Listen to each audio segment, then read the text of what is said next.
අයුබෝවන් උණුසුම් පුවත් ලද සැනින් ගෙන එන ලෝකවටේ YouTube නාලිකාවට ඔබව සාදරයෙන් පිළිගන්නවා. කන්දකැටිය ප්‍රාදේශීය සභාවේ සමගි ජන බලවේගය නියෝජනය කරන මන්ත්‍රීවරයෙකු බදුල්ල පල්ලෙවත්ත ප්‍රදේශයේදී ගංජා මද්‍රව්‍ය සමග ගල උඩ පොලිසිය විසින් අත්අඩංගුවට ගෙන තිබෙනවා. අත්අඩංගුවට ගත් සැකකරු ප්‍රාදේශීය සභා මන්ත්‍රීවරයෙකු මෙන්ම හාපත් ගමුව විදුලි වැට ආරක්ෂක සහායක නිලධාරීවරයෙකු වශයෙන්ද කටයුතු කරන බවයි පොලිසිය සඳහන් කර සිටියේ. පොලිසියට ලද තොරතුරක් මත පොලිසිය විසින් උපාය දූතයෙකු යොදවා සිදු කරන ලද හදිසි වැටලීමකදී අලවිය සඳහා සකස් කර තිබූ ගංජා ග්‍රෑම් 86ක් සමග සැකකරු පොලිසිය විසින් අත්අඩංගුවට ගෙන තිබෙනවා.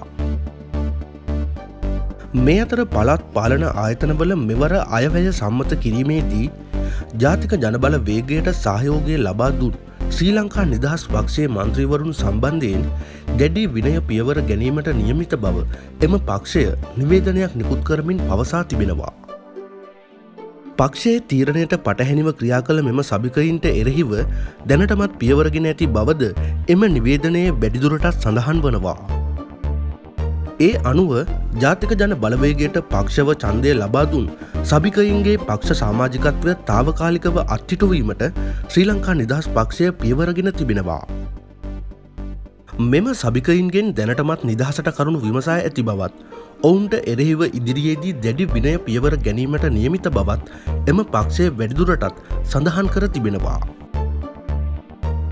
පක්ෂයේ ප්‍රතිපත්ති උල්ලංඝනය කරමින් විපක්ෂ දේශපාලන කණ්ඩායමකට සහයෝගය දැක්වීම මෙම විනය පියවර ගැනීමට හේතුව වී ඇති බවයි වාර්තා වන්නේ. රුපියල් කෝටි 11කට අධික වටිනාකමකින් යුත් කුෂ් මද්‍රව්‍ය අඩංගු ගමන් මල්ලක් කටුනායක ගුවන්තොටුපළේ ගුදම් ගබඩාවක තිබී සොයාගෙන තිබෙනවා. කටුනායක ගුවන්තොටුපළේ රේගු නිලධාරීන් විසින් රාජසන්තක කරන ලද සහ ගුවන් මගින් විසින් අත්හැර දමන ලද ගමන් මලු සහ භාණ්ඩ රඳවා තබන ගුදම් ගබඩාවේ මෙම මද්‍රව්‍ය අඩංගු ගමන් මල්ල තිබී ඇති බවයි වාර්තා වන්නේ. මෙම ගමන් මල්ල පසුගිය මාර්තු 17 වනදා ශ්‍රී ලංකන් ගුවන් සේවයට අයත් යානයකින් තායිලන්තයේ බැංකොක් නුවර සිට පැමිණි ගුවන් මගියෙකු විසින් අත්හැර දමා ගොස් ඇති බවයි වාර්තා වන්නේ.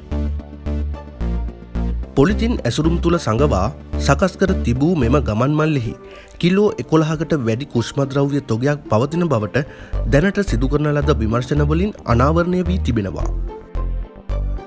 උණුසුම් පුවත් ලද සැනින් ගෙන එන ලෝකෙපටේ YouTube නාලිකාව දැන්ම සබ්ස්ක්‍රයිබ් කරන්න. ඔබ සැමට සුබ දවසක්.